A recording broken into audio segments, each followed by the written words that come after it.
야, 이거 시간이 빠르다고 해야 될까요? 대선이 딱 일주일 전에 있었고 그야말로 이재명 대통령이 취임한 지 딱 오늘 일주일째 되는 날인데 그래서 그 기념으로 커피를 쐈을까요? 영상 만나보시고 이어가 보도록 하겠습니다.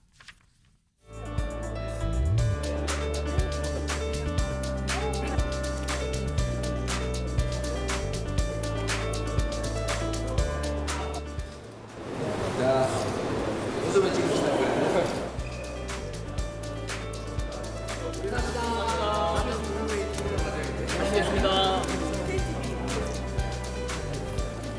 저 아까 사진 못 찍었는데. 아까 누가 사진 못 찍었다지? 땀나는 거 어디서 그렇게 온 거야? 삼각지역에서. 대통령 오늘 공회의는 몇 시까지 하나요? 기자들은 항상 밥을 먹어야지. 왜 아까 나가? 2시간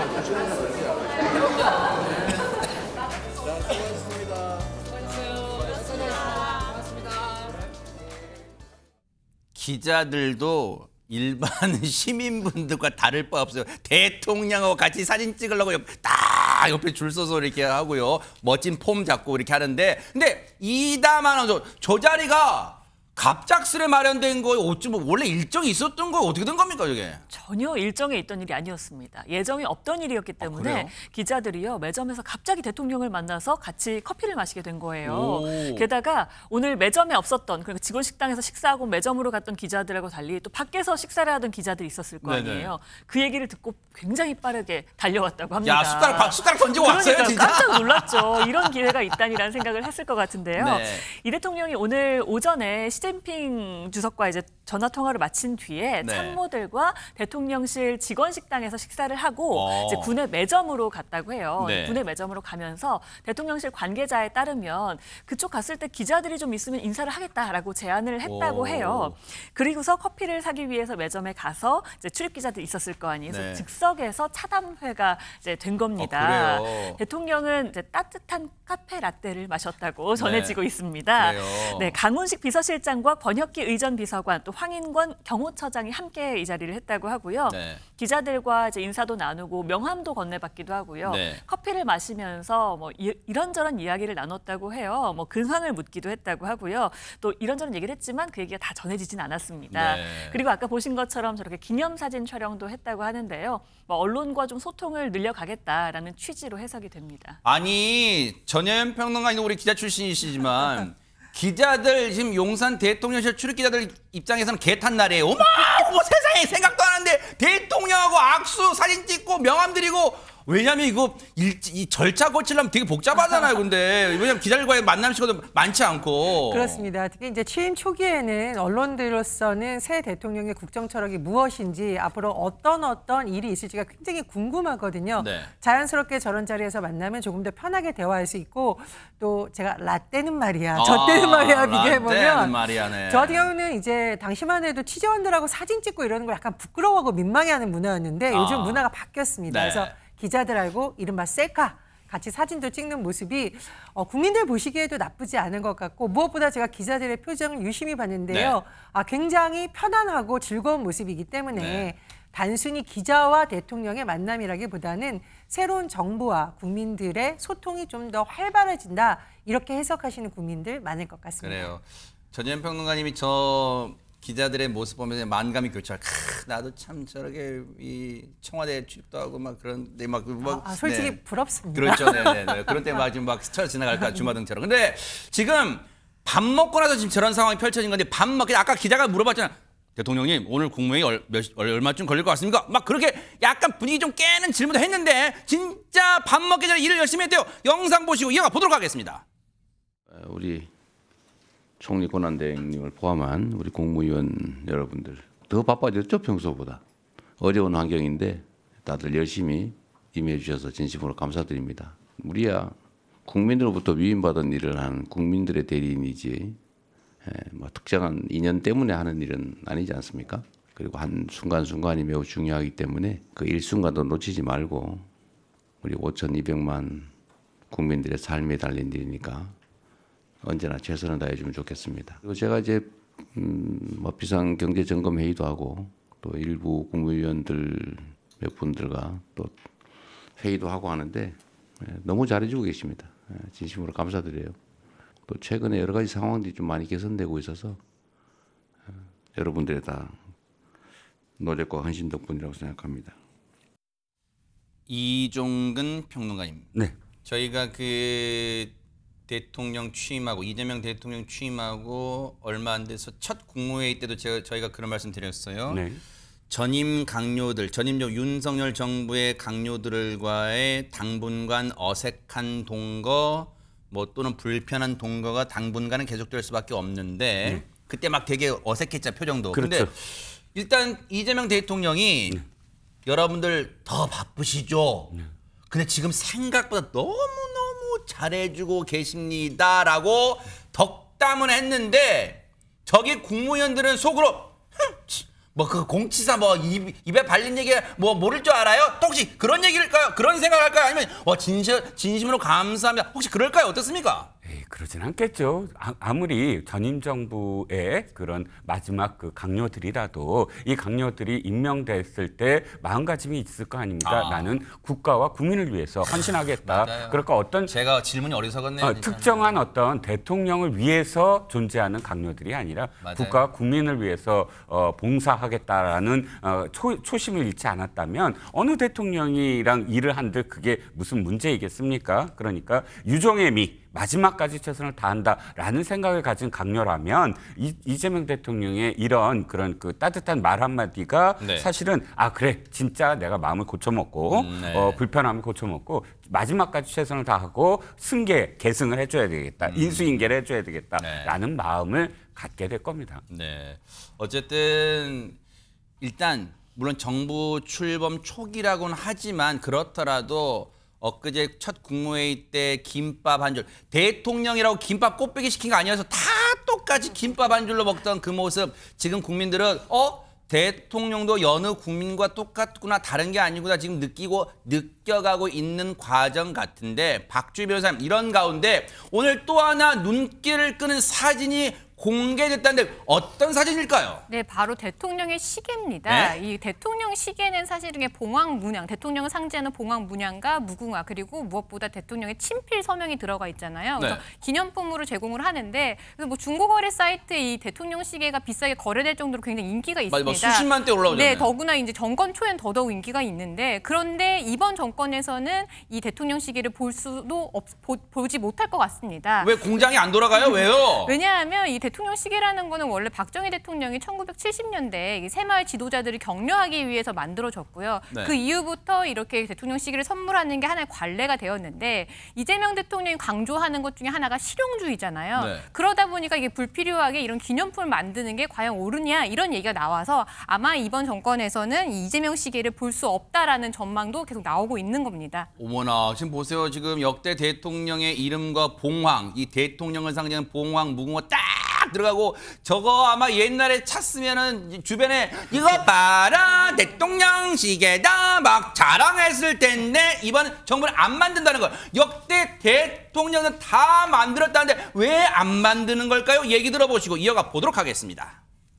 그 마지막으로 우리가 이제 나오면서 이재명 대통령께 선물 없습니까? 이렇게 이제 몇 분이 물었어요. 그래서 선물이요? 시계. 이재명 시계 없냐 그랬더니 뭐 그런 거 뭐 필요해. 그러니까 예산을 함부로 전혀 쓰지 않으려는 국회의원들이 그때 하셨던 의원들이 다 그렇게 말씀하셨어요. 그래도 시계는 그러니까 하셔야죠. 본인이 그러니까 그 정도로 예산에 대해서 나라 돈을 아끼겠다 이런 의식이 너무 철저하시고. 나라 돈을 이 펑펑 쓰지 않고 국민의 세금 혈세인 나라 돈을 펑펑 쓰지 않겠다. 요런 거라도 아끼겠다. 이제 그 마음을 이재명 대통령이 드러냈다, 표시했다는 거. 근데 전혜연 평론가님, 사실 뭐 일반 국민분들 입장에서 저거 하나 갖고 싶다. 이재명 대통령 이재명 들어간 그런 기념시가 갖고 싶다는 분도 있겠지만 그것보다도 더 먼저 여당 의원들은 진짜 아니 대통령님 나 진짜 우리 선대위 때 열심히 고생했는데 이거 하나 주셔야 되는 거 아닌가? 혹시 그런 분도 계실 거 아니에요? 아유 그런 마음 가진 분 충분히 있을 수 있습니다. 네. 이게 단순히 물건을 넘어서 내가 이 정부를 만드는데 같이 뛰었고 어떻게 보면 특별한 기억을 또 떠올리게 하는 물건이기 때문인데요. 네. 특히나 시계는 항상 몸에 지니고 있는 물건이기 때문에 네. 과거에도 역대 대통령의 경우에도 여당 의원들에게 답례품형식으로 줬을 때 굉장히 인기가 많았습니다. 어허. 그러다 보니 가끔은 전직 대통령의 이름과 봉황이 새겨진 저런 시계들이 중고거래 사이트에서 좀 비싸게 거래가 되기도 했었고요. 다만 이 제작 비용은 전 정부에 비춰본데 한 4만 원대에서 5만 원대로, 즉 고가여서가 아니라 상징 때문에 굉장히 인기가 많은 것으로 알려져 있는데 네. 다만 최근 전현희 최고위원 등을 통해서 전해진 것을 보면 가격이 얼마다 이런 것보다는 지금 경제도 어려운데 굳이 그런데 예산을 써야 되느냐 이런 대통령의 의중이 좀 반영된 것으로 보입니다. 근데 이담 아나운서 오늘 제가 뉴스 검색하다가 이재명 대통령이 어디 뭐 전화하는 그 장면에서 사진에서 여기 손목시계 있던데 혹시 그러면 그 시계는 자기만 가지려고 이재명 쓴 그런 시계예요 혹시?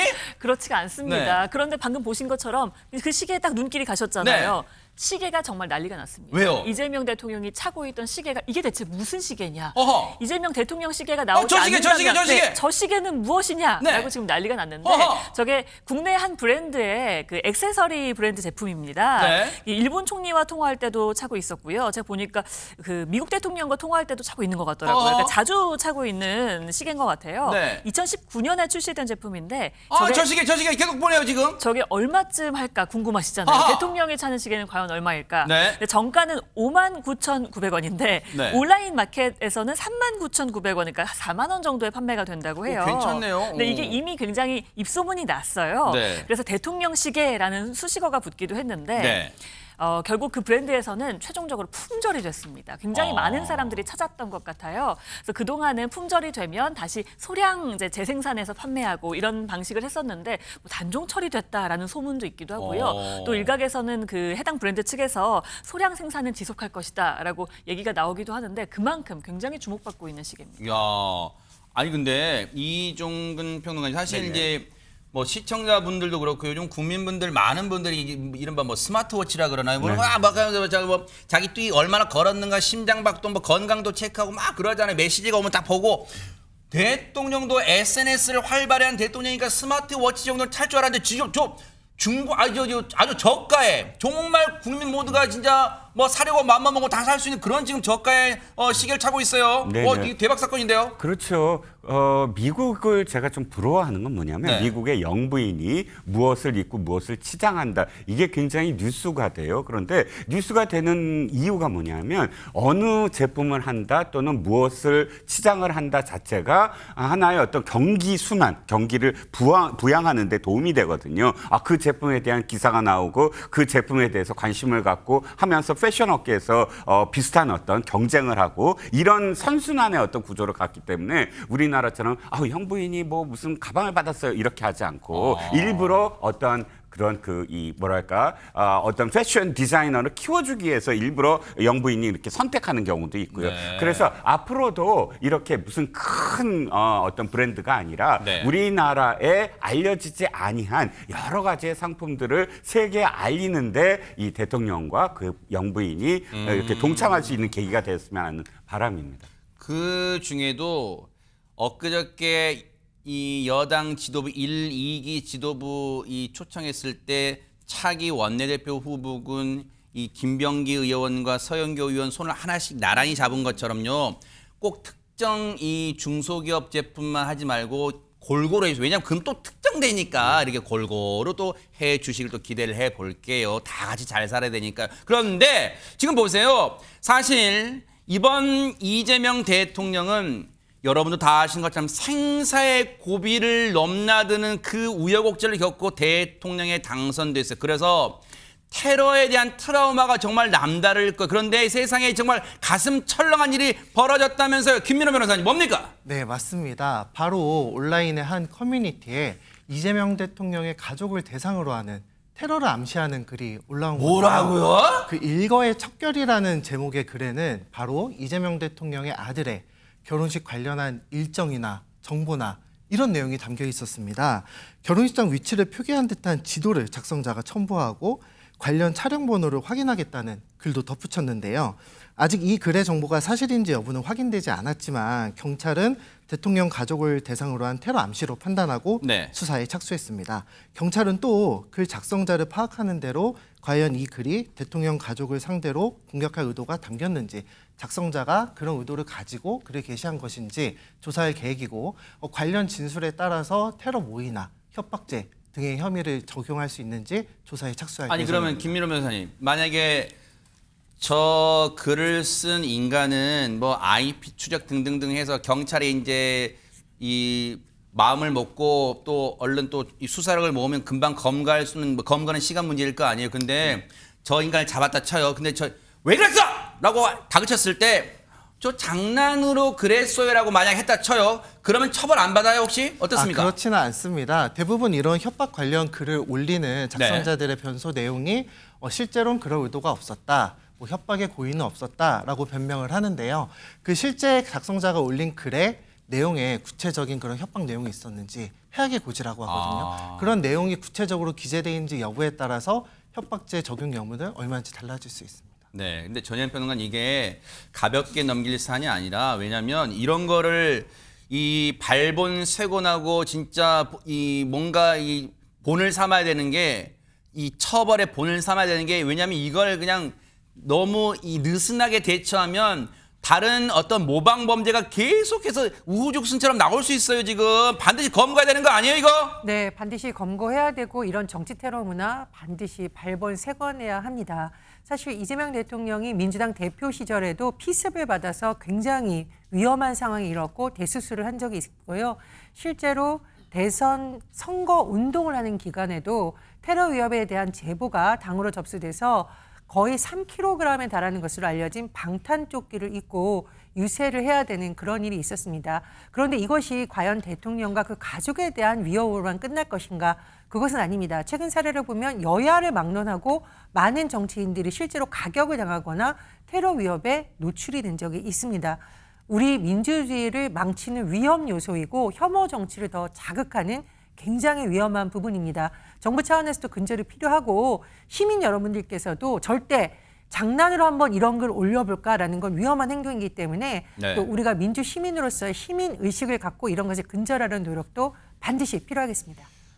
경찰이 이제 수사에 나섰으니까 뉴스파이터 끝나고 저 몹쓸 인간 검거됐다는 속보가 좀 들려오길 기대를 해볼게요. 그런데 지금 이번 대선 결과로 국회 상황은 여야가 하루아침에 뒤바뀐 상황이 됐죠. 민주당은 야당에서 이제 거대 여당이 됐고, 거대 의석수를 가진 여당이 됐고, 국민의힘은 대선 패배한 야당이 됐는데, 그럼 그동안 국회 법사위원장은 당시에는 대선 전까지는 야당이었던 더불어민주당의 정청래 의원이 맡고 있었는데, 이제는 여당으로서 법사위원장직에 지금 계속 있을지, 지금 그래서 국민의힘이 법사위원장 내놓으세요 이러고 있어요. 근데 지금 이 가운데 새로운 법사위원장 얘기가 나오고 있다는데 박주민 선생님 누구예요? 네, 방금 말씀하신 것처럼 이 법사위원장 자리를 두고 지금 여당과 야당이 지금 서로 이제 서로 자리 싸움을 하고 있는데 그러다 보니까 이제 국힘에서는 행정부 견제를 위해서 야당인 본인들이 이제 법사위원장 자리를 맡아야 된다 이렇게 주장을 했습니다.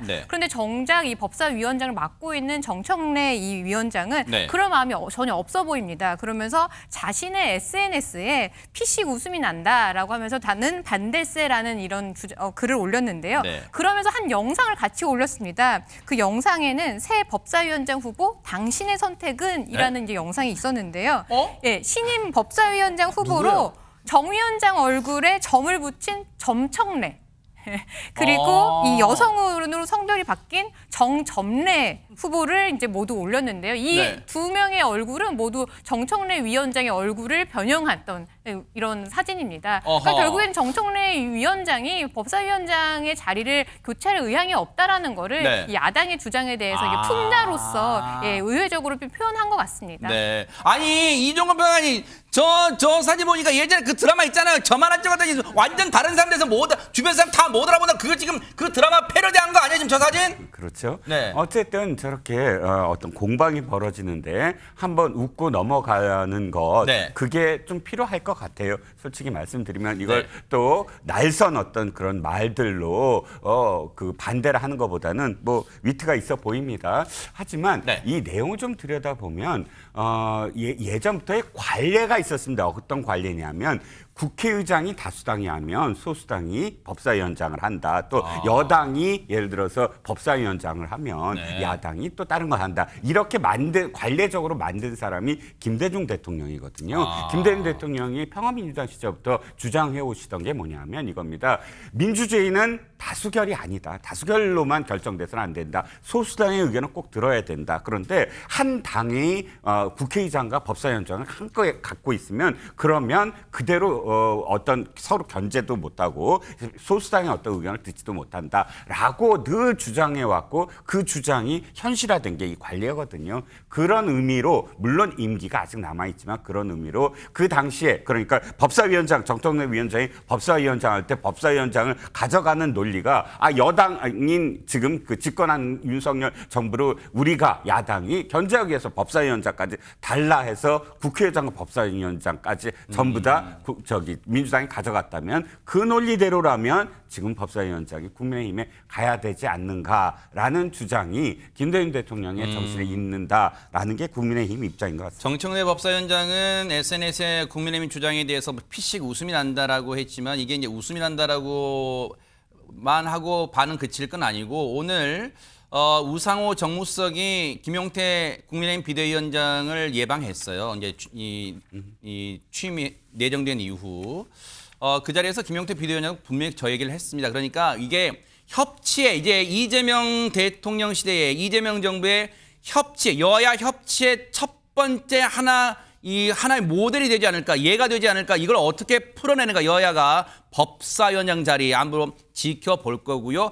전혜연 평론가님, 먼저 이 얘기로 해볼게요. 오늘 이재명 대통령 시대, 이재명 정부는 여러분 아시는 것처럼 이 인수위, 60일간의 이 인수위 법에 정해진 인수위가 없이 바로 임기가 시작된 정부다 보니까 지금 모든 것에 속도를 낼 수밖에 없는데 그런 가운데 아주 참신하다고 지금 생각한 이재명 정부가 그 제도를 오늘 발표를 했어요. 한번 들어보시고 이어가 보도록 하겠습니다.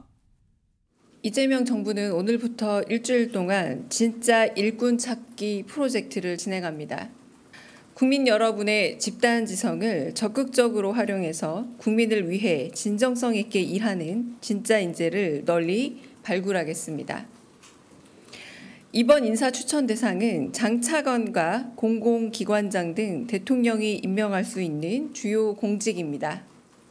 인사혁신처가 운영하는 국민추천제 홈페이지에 추천 글을 남기거나 이재명 대통령의 공식 SNS 계정 또는 이메일, 쪽지나 편지를 보내주시면 누구나 참여할 수 있습니다. 아니 그럼 저 얘기는 전혜연 평론가님, 제가 저는 전혜연 뉴스파이터에 출연한 전혜연 평론가님을 어떤 장관 자리에 추천함이라고 할 수 있는 거예요? 그렇습니다. 이른바 이재명 정부가 내세우는 국정 철학을 가장 잘 보여주는 단어 바로 네. 국민, 주권, 정부입니다. 그렇기 때문에 국민을 위해서 일할 수 있는 진짜 인재를 널리 발굴하는데 바로 누구의 손에 의해서 하느냐. 국민들에게 직접 추천을 받아보겠다는 겁니다. 지금 추천 방법은 강유정 청와대 대변인이 3가지 방법을 잘 설명을 해줬는데요. 취지를 조금 더 깊게 들어가 보면 이렇습니다. 인사에서 가장 중요한 것은 투명성과 공정성인데 그런 부분을 위해서 널리 문호를 개방한다 이런 의미도 있고요. 다만 그럼 추천하면 무조건 다 되냐 그럴 수는 없겠죠. 아까 언급을 했듯이 일정 부분의 검증을 거쳐서 일꾼을 선발하게 됩니다. 다만 제가 누누이 말씀드리는데 어떤 분들이 장난으로 한번 해볼까 이런 건 안 하셨으면 좋겠습니다. 새 정부가 출발해서 할 일이 많은데 이 취지의 뜻은 무엇이냐면 대중들이 잘 모르지만 정말 일을 잘할 수 있는 일꾼이 있을 수도 있고요. 또 사회 곳곳에서 실적을 냈지만 그동안 알려지지 않았던 인재들이 있을 수도 있습니다. 그런 인재들을 모아서 데이터베이스를 해서 앞으로 갑작스럽게 인사를 하는 것이 아니라 차근차근 검증하면서 하겠다 이런 의미도 있고요. 말씀드렸듯이 국민을 통해서 국민의 눈높이에서 장관, 차관, 공공기관장을 임명하겠다는 뜻도 담겨 있습니다. 이담 아나운서, 조금 전에 전혜연 평론가님이 말씀 도중에 우려했던 부분이 실제로 지금 왜냐하면 이 대통령실의 이 발표 기사가 난 다음에 실제 누리꾼분들이 반응이 뜨거웠는데 약간 조롱성 그런 좀 우려되는 글들이 많이 올라왔다는데 어떤 내용들이었어요? 맞습니다. 일부 누리꾼들이요, 이제 커뮤니티에 글들을 올렸는데요. 그걸 보시면 이게 약간 희화화한다라는 느낌이 들고 있습니다. 일단 윤석열 전 대통령을 검찰총장에 추천합니다라든지 이준석 의원을 여가부 장관으로 추천합니다라고 했는데 그건 최근에 이제 대선 TV 토론에서 했던 발언 관련해서 이야기를 하는 것 같고요. 또 지금 보시는 것처럼 방통위원장으로 김어준을 추천한다라고 되어 있지만 저 부분 같은 경우에는 국민의힘에서 실제로 비판이 나오고 있는 부분 중에 하나입니다.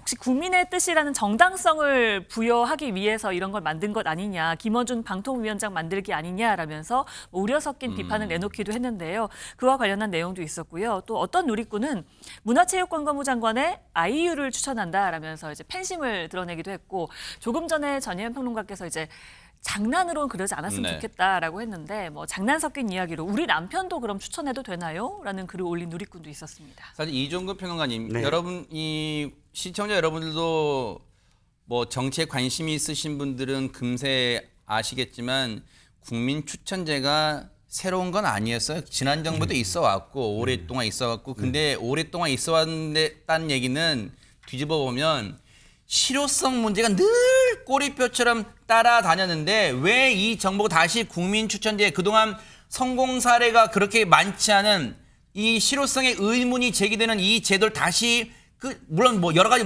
다른 이름을 냈습니다만 다시 국민 추천제라는 걸 끄집어냈을까요? 왜 그랬을까요? 첫 번째는 이런 것 같습니다. 첫 번째는 국민주권정부라는 이름이 굉장히 오랜만에 정부 브랜드가 생겨났어요. 옛날에 참여정부, 무슨 문민정부 이런 정부 이름이 브랜드가 있었는데 그 다음부터는 국민의정부. 근데 그 다음부터 이명박 대통령 시절부터 제 기억에는 이명박 정부, 박근혜 정부 이렇게 이 정부 이름이 그냥 대통령 이름이 됐거든요. 그런데 또다시 이제 국민주권이라는 그런 브랜드를 지금 만들었습니다. 그렇다면 국민주권과 관련된 그야말로 그 상징화될 수 있는 여러 가지 어떤 기능을 할 수 있는 제도가 뭘까? 그거를 다시 이제 국민추천제로 이제 얘기를 하는 겁니다. 또 인수위도 없고요. 인수위가 없다 보니까 인수위가 60일 동안 하는 일 중에는 인사 추천이거든요. 인사를 선정을 해서 이제 대통령 에게 이러이러한 인사로 하자라는 것. 세 번째가 하나 더 있는데 지금 장차관만 이렇게 부각이 돼서 그렇지 3,000명 가까운 지금 일자리가 있어요. 대통령이 임명할 수 있는 자리가. 특히 공공기관장도 굉장히 많거든요. 근데 지금은 공공기관장이 누가 됐는지 알 수도 없어요. 우리나라는 그냥 슬그머니에서 이렇게 예를 들어서 공신이라고 하는 대통령이 되게 만드는 어떤 그런 도움을 준 그 부피에 따라서 이렇게 임명하는 자리거든요. 일종의 하사품. 그렇죠. 하사품처럼. 그러니까 그런 것들을 좀 투명하게 하겠다. 그래서 지금 물론 윤석열 정부도 했습니다. 안 한 건 아니에요. 그리고 확실히 이거를 하려고 했던 거는 문재인 정부 때 막 대대적으로 인사혁신처에서 데이터베이스 만들고 홍보를 했는데 사실은 말씀하신 것처럼 거의 한 건도 이 국민추천제로 임명한 예는 없습니다. 진짜 진정성이 있다면 이걸 어떻게 운영하느냐 이게 가장 중요하겠죠. 그러니까요. 앞으로 어떻게 실효성을 거둘지 한번 지켜볼 거고, 왜냐하면 이 출범하자마자 이걸 뭐라고 뭔가 이 불평을 내놓기보다는 잘 되기를 또 바라는 마음으로 지켜보도록 하겠습니다. 그런가 하면 지금 국민의힘 얘기를 안 해볼 수가 없어요. 어제 의원총회 5시간 정도 마라톤 의원총회를 했는데 격한 아주 얘기들이 쏟아져 나왔대요. 근데 비공개다 보니까 어떤 얘기들이 나왔지 많이 궁금하시는데 오늘 김용태 비상대책위원장이 기자들 앞에서 어떤 내용이 나왔는가를 얘기해 줬답니다. 같이 한번 들어보시고 이어가 보도록 하겠습니다. 제가 개혁안을 말씀을 드렸는데 우리 당의 많은 의원들이 저에게 묻는 것이 배후가 누구냐라는 말입니다. 한동훈 전 대표하고 상의했냐, 김문수 후보의 의중이냐, 심지어는 더 나아가서 어떤 의원은 저한테 이준석 개혁신당의 후보의 지령을 받는 거 아니냐 이런 말도 안 되는 말들을 하고 있습니다. 제가 저조차고 이 개혁안을 낸 건 아니지 않습니까? 저도 저희 당 의원님들하고 싸우고 싶지 않습니다. 저도 사람이고 저희 당 의원님들하고 좋은 관계 맺고 싶습니다. 그런데 제가 어제 의원총회에서 독재라느니 정말 말에 입에 담을 수도 없는 비판들을 담아가면서까지도 제가 개혁안을 말씀드린 이유는 당 살려보겠다는 겁니다. 우리 당이라도 국민의힘이라도 정신 차려가지고 정말 헌법 정신을 잘 지키고 대안정당으로서 역할을 하는 것이 국민들께 대한 정치의 도리라고 생각이 듭니다. 지금 김용태 비대위원장의 표정을 보니까 이종근 평론가님 네.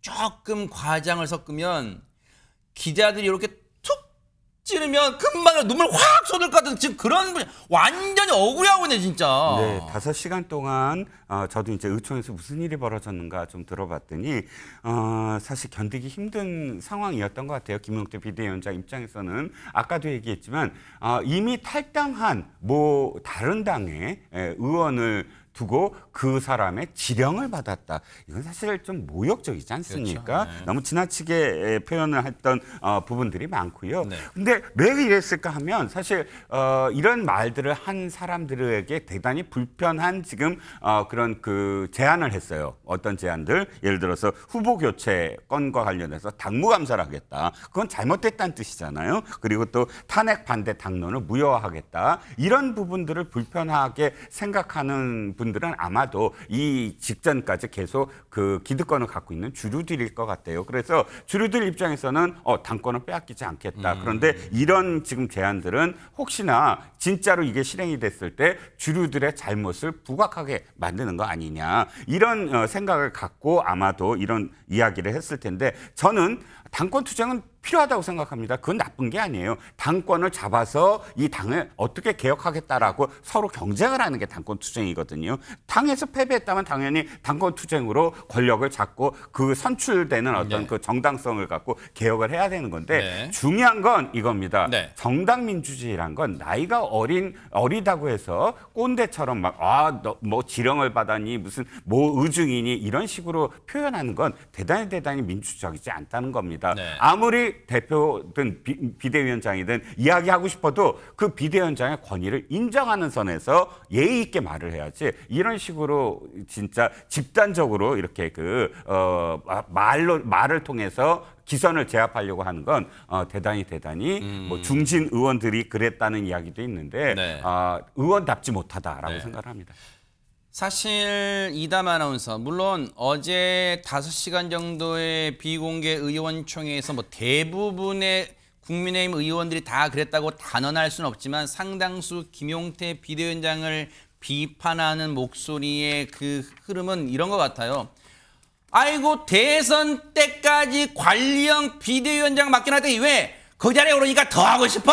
더 뭐 욕심 생긴 거야? 막 지금 그렇게 비판하는 것 같아요. 네, 맞습니다. 그래서 친윤계 의원들 중에 일부가요. 이제 김용태 위원장이 자기 정치를 하려고 하는 것 같다라고 비판을 한다든가 아까 얘기했지만 독재라는 단어를 썼다고 했잖아요. 그러니까 내가 오르니까 나를 따르라 이런 태도는 독재에 가까운 것이다. 이렇게 비판하기도 했다고 해요.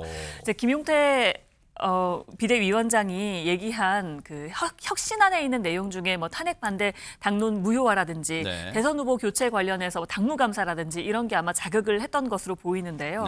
그러면서 선거에 졌으면 지도부가 책임져야 되고 총사퇴가 기본이다라면서 김 위원장의 사퇴를 주장을 하기도 했습니다. 근데 꼭 그런 목소리만 있는 건 아니었습니다. 이제 친한계 의원들 위주로는 김 위원장에게 좀 힘을 실어주는 분위기였습니다.